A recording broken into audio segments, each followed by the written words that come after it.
I'm interviewing Shakeem, a gym enthusiast.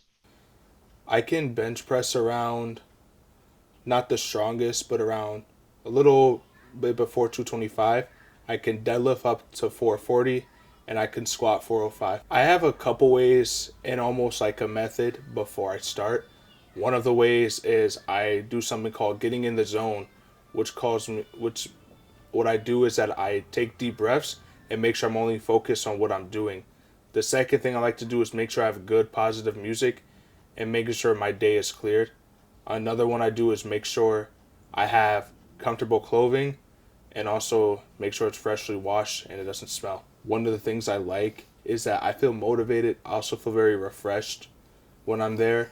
It takes the stress off, off the day's work, and it feels very relaxing.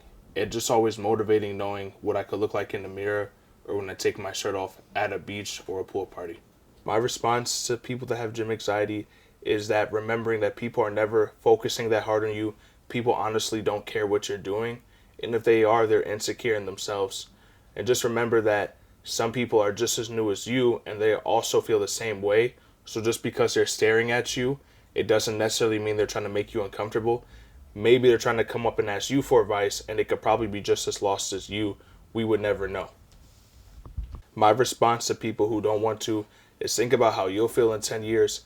Think about how your kids' genetics will be down the line, how they'll feel in 10 years, and how your grandkids will feel. Think about the long term diseases and sicknesses you can have going down the line, and just the bad overall disease and sickness you could pass on to your generations. Just think about how you would affect people for being selfish and not wanting to go exercise.